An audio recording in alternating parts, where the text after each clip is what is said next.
Bismillahirrahmanirrahim. Elhamdülillah Rabbil alemin. Sallallahu aleyke ya Eba Abdillah ve alel mustaşhidine beyne yedeyk ve rahmetullahi ve berekatuh. Hər birinizi salamlayıram, dəyərli izləyicilər. Ötən bəslərdə dediyimiz kimi bu müzakirələrin mövzusu İmam Hüseyn əleyhissalamın Aşura qiyamının səbəbləridir. Bura qədər ümumi olaraq biz iki səbəb barəsində danışdıq və təbii olaraq bu səbəb tarix kitablarında alimlər tərəfindən irəli sürülən nəzərlərdən biridir. Və dedik ki, İmam Hüseyn əleyhissalamın qiyamının səbəbi hər nə olursa olsun, izləyicilərin İmam Hüseyn əleyhissalamın məktəbinin aşiqləri, ya şiyyələr olsun, ya müsəlmanlar olsun, bunların baxışına olduqca təsir edəcəkdir. Yəni, İmam Hüseyn əleyhissalam nəyə görə qiyam etdi?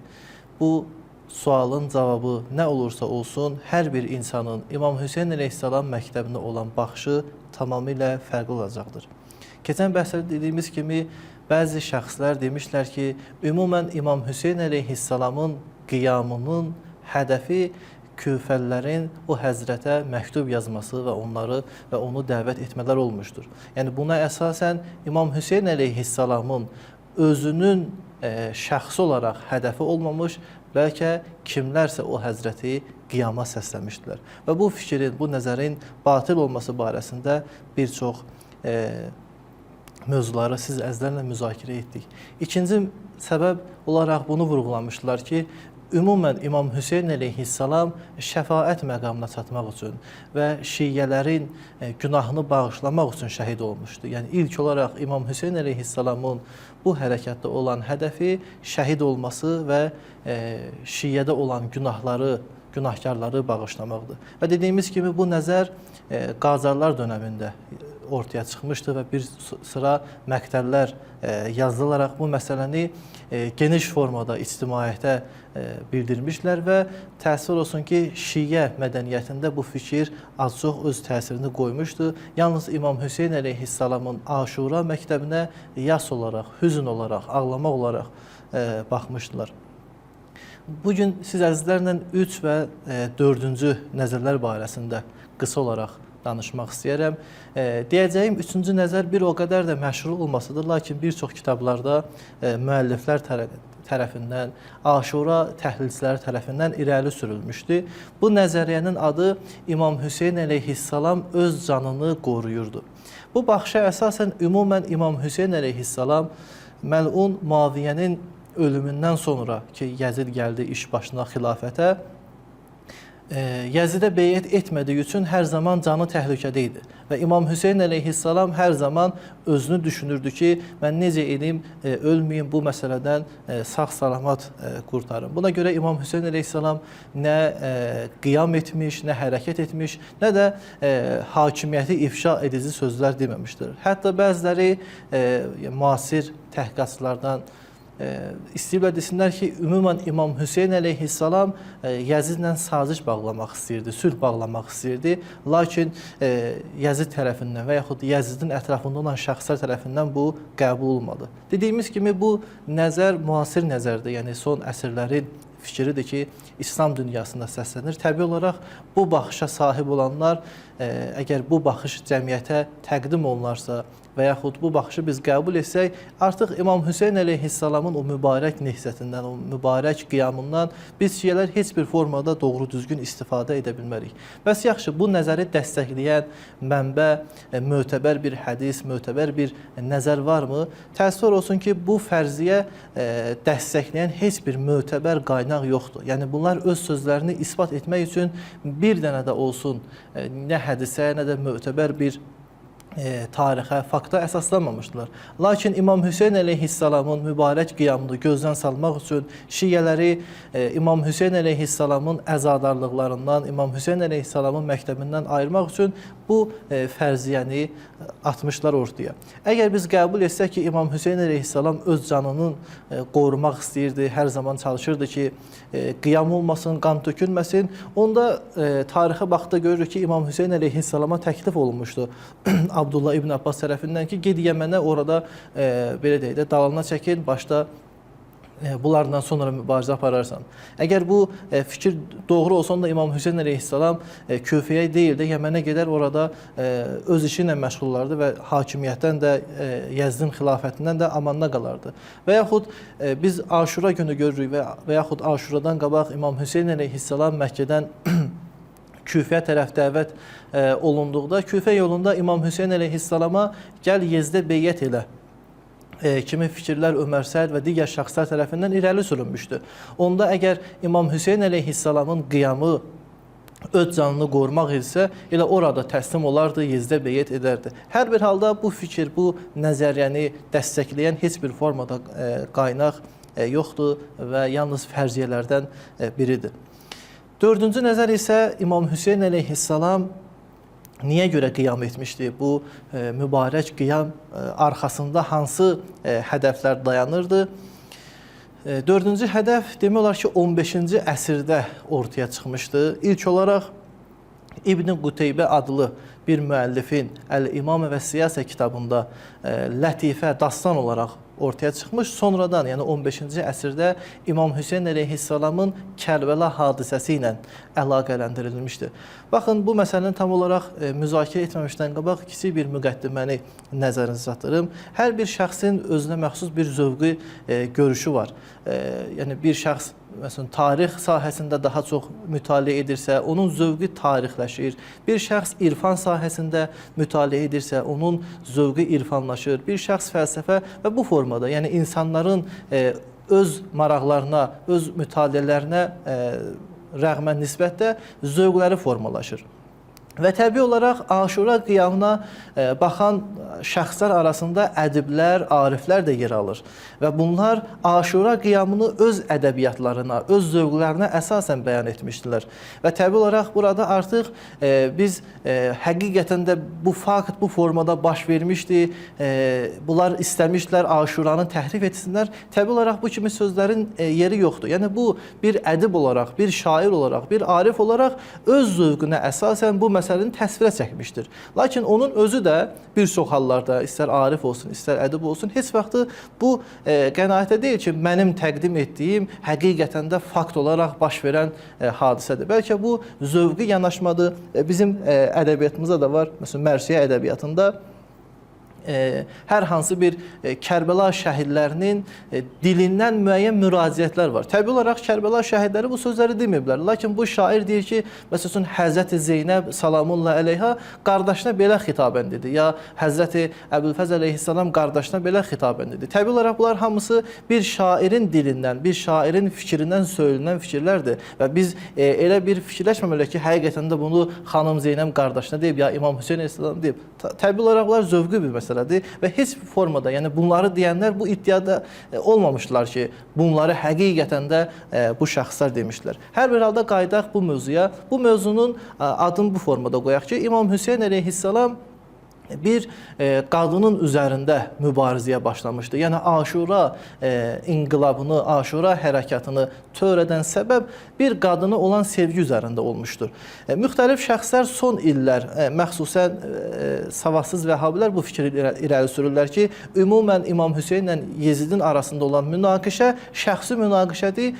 Şəxsi münaqişə nədir? Bəs onlar Muaviyyənin vaxtında bir xanıma aşıq olmuşlar, onu sevmişlər və bunlar arasında bundan bu kin, bu rəqabət yaranmışdı və bu özünü Aşurada göstərdi. Yəni bu şəxslərin təhlilinə əsasən Aşura qiyamını niyə görə baş vermişdi? Çünki bunlar Muaviyyənin vaxtında İmam Hüseyn əleyhissalam və Yezid lənətullah bir qadına aşiq olmuşlar. O qadın İmam Hüseyn əleyhissalama nəsib olmuşdu və Yezid bu işdən əsəbləşmişdi və istəyirdi ki, İmam Hüseyn əleyhissalamdan intiqam alsın və Aşura da bu intiqamı aldı. Dediyimiz kimi ilk olaraq bu dastanı tərif edən, gətirən İbn Quteybədir. O özünün Əl-İmam və Siyasə kitabında bu məsələni dastan olaraq, lətifə olaraq belə nəql edir. Mən qısa olaraq Əl-İmam və Siyasə əsərində olan bu məsələyə toxunuram. Buyurur ki, İshaqın qızı, İshaq adlı bir şəxsin qızı olur, bunun adı Ərinəb olur. Bunun yoldaşı, yəni yoldaşı olan bir xanım olur, Abdullah İbni Salman adında. Yezid bir gün Muaviyyənin müşaviri ilə dərdləşir. Muaviyyənin müşaviri olan Rəfiq adlı bir şəxs olur. Deyir ki, Muaviyyə, yəni atan sənin istədiyin hər bir şeyi reallaşdırıb, sənə yaxşı baxır bir oğul olaraq. O deyir ki, xeyr, mənim bir dərdim var, mən heç vaxtı bunu atama deməmişəm. Deyir, o dərdin nədir? Deyir ki, Abdullah İbni Salmanın həyat yoldaşı olan Ərinəbi mən sevirəm, təəssüf olsun ki, o onun həyat yoldaşıdır və mən edə bilmirəm ona qovuşam, onu sevəm. Bu işi Muaviyyənin müşaviri Muaviyyə çatdırır. Deyir ki, sənin oğlunun Yezidin belə bir istəyi var. Bu da deyir ki, yaxşı, mən bu işi həll edərəm. Muaviyyə Abdullah İbni Salmanı yollayır döyüşlərinin, baş verən döyüşlərin birinə, yəni Muaviyyənin komandirlərinin biri olur və deyir ki, bu döyüşdən sonra ki, sən mənə yaxşı xidmət etmirsən, istəyirəm qızımı sənə verəm. Bu deyir ki, çox sevinir, bu Abdullah çox sevinir ki, mən Muaviyyənin qohumu olacam və onun qızını alacam. Lakin deyir ki, qızımın bir şərti var ki, istəyir ki, sən o həyat yoldaşı boşayasan. Bu deyir ki, yəni olan bir şeydir, mən sənin qohum olmaq üçün hər bir şeyə əl ataram və başlayır bu öz Ərinəb adlı yoldaşını boşanmağa. Abdullah Əbu Dərda və Əbu Hüreyrəni yollayır bu qıza elçiliyə. Bu qıza elçiliyə gedəndə bunlar ilk olaraq İmam Hüseyn əleyhissalamın görüşünə gedirlər. Görüşə gedəndə bu maceranı İmam Hüseynə deyirlər ki, belə-belə Muaviyyə bizi yollayıb elçiliyə. Deyir ki, belə olan halda ki, Muaviyyə sizi Yezid tərəfindən yollayıb elçiliyə, mən tərəfinə də gedin ona elçi düşün. Əbu Dərdə ilə Əbu Hüreyrə gəlir bu qızın yanına, Ərinəb adlı bu qızın yanına gəlirlər. Olanları buna danışırlar. Bu İmam Hüseyn əleyhissalama ərə getməyi seçir. Belə olur, yəni bu macəradan sonra Abdullah peşman olur ki, mən niyə görə öz həyat yoldaşımı boşadım və bundan sonra onun pulu qutarır, düşür küçələrə. Bir gün artıq yəni pulu öz xanımının yanında olduğu üçün onun yanına qayıdır. Olan macəraları danışır. Bunlar bir otaqda başlayırlar ağlamağa. İmam Hüseyn əleyhissalam bunların ağlamağını eşidir və girir içəri, deyir ki, mən artıq səni boşadım. Allaha and olsun ki, mən bu xanımın gözəlliyinə zamana görə evlənməmişdim, onu öz həyat yoldaşım etməmişdim. Bəlkə istirdim ki, o sənə qalsın. Ümumi olaraq dastanın məzmunu bundan ibarətdir. Bura qədər bu hadisənin Kərbəlanın heç bir əlaqəsi yoxdur. Lakin Molla Hüseyn Vaiz Kaşifi ilk dəfə Rozat-ı Şühəda kitabında bunu gətirir, Kərbəlaya bağlayır. Molla Hüseyn Vaiz Kaşifi ədib və şair olduğu üçün artıq bu dastanı geniş formada, yəni bəzək-düzək verərək nəql edir. İbn Quteybənin nəqlinə tamamilə xilaf olaraq, fərqli olaraq bir obraz yaradır. Burada artıq dəvətə gedən Əbu Musa Əşəridir. Əbu Musa Əşəri gedir bu xanımın yanına, deyir ki, sənə bir neçə şəxslər tərəfindən elçi gəlmişəm. Xanım deyir ki, onlar kimdir? Deyir ki, biri özüməm. Yəni Əbu Musa Əşəri deyir ki, biri özüməm, biri Hüseyn ibn Əlidir, biri Yeziddir, biri Abdullah Ömərdir. Müxtəlif 6 nəfər tərəfindən elçi düşür bu xanıma, deyir filan kəsə getsin, necə olacaq, mənə ərə gəlsin, necə olacaq, Abdullah ibn Ömərə. Hər bir halda yəni bu dastan, sonra bu qız İmam Hüseyn əleyhissalamın xanımı olmağı seçir və Yezid bu işdən qəzəblənir və deyir ki, mən bunun intiqamını alacağım. Hər bir halda ilk dəfə, yəni tarixdə ilk dəfə bu hadisəni İmam Hüseyn əleyhissalamın Kərbalası ilə əlaqələndirən Molla Hüseyn Vaiz Kaşifi olmuşdur və ötən əsrlərdə bu hadisənin üzərində müxtəlif Türkiyədə, İranda və Azərbaycanda romanlar yazılmışdı ki, yəni bunlar çalışmışlar ki, İmam Hüseyn əleyhissalamın bu mübarək, mübariz qiyamını bu kimi əsası olmayan hadisə ilə əlaqələndirsinlər. İlk olaraq bu hadisə doğrudur, baş verib yoxsa yox? Biz tarix kitablarına müraciət etdikdə görürük ki, ümumən Əbu Dərda Muaviyyə vaxtında, yəni Yezidin bu zamanında olmamışdı həyatda. Yəni Osmanın dönəmində bu vəfat etmişdi və heç bir formada ola bilməz ki, bu orada iştirak etsin. Və eyni zamanda burada adı keçən Abdullah İbn Səlam heç bir tarix kitablarında, Rizal kitablarında tanınmır və Rizal kitablarında olan Abdullah İbn Səlam çox-çox sonralar yaşayan bir şəxs olmuşdur. Və burada İmam Hüseyn əleyhissalamın eyni məclisdə üç dəfə təlaq verməsi Şiə fiqhində heç bir formada qəbul olunması bir məsələ deyil. Yəni Şiə fiqhində belə deyil ki, bir məclisdə 3 dəfə desin ki, sən boşandın, o boşanmış hesab olunsun. Hər bir halda bu bir dastandır, bir lətifədir. Əgər bu dastanın həqiqətini belə qəbul etsək, buradan aydın olur ki, Muaviyyə yenə öz çirkin siyasətindən istifadə edərək bir xanımı öz ailəsindən ayırmış və öz oğluna vermişdi. Yəni bunun heç bir formada Kərbəla qiyamı ilə əlaqəsi yoxdur. Yəni Yezidliyi ilə bu məsələyə Kərbəlada toxunmamış, İmam Hüseyn əleyhissalamın heç bir sözündə, digər mötəbər tarixlərin nəqlində heç birində belə bir səbəb olaraq bildirilməmişdi ki, Kərbəlanın baş verməsi bu məsələyə söykəndir. Hər bir halda əzizlər, İmam Hüseyn əleyhissalam nəyə görə qiyam etdi? Əgər bir şəxs desə ki, İmam Hüseyn əleyhissalamın qiyamı bu eşq macərasıdır, təbii olaraq bu olduqca elmsiz, savadsızcasına söylənən bir fikirdir. Heç bir formada bu məsələni dəstəkləyən nə tarix var, nə qaynaq var, nə də Aşura reallıqları ilə üst-üstə düşməyən bir məsələdir. Əgər bu məsələni qəbul etsəydi belə, yenə də burada Muaviyyənin dediyimiz kimi o ilginc və iyrənc siyasəti ortaya çıxır. Bura qədər biz İmam Hüseyn əleyhissalamın qiyamı barəsində söylənən zəif fikirləri dedik. Lakin bu fikirlər təəssüf olsun ki, ya ədəbiyyatda öz təsirini qoymuş, ya Şiənin mədəniyyətində öz təsirini qoymuşdur. Yəni bu fikirlər üzərində dediyimiz kimi romanlar yazılmış, fikirlər irəli sürülmüşdür və yaxud müxtəlif tarix kitablarında bu formada qələmə verilmişdir ki, İmam Hüseyn əleyhissalam heç bir Yezidin işi yox idi, onu küfəllər dəvət etdi və qiyam bundan sonra başladı. Və yaxud İmam Hüseyn əleyhissalam ilk olaraq elə şəhid olmaq istəyirdi və şəfaət məqamına çatmaq üçün qiyam etmişdir.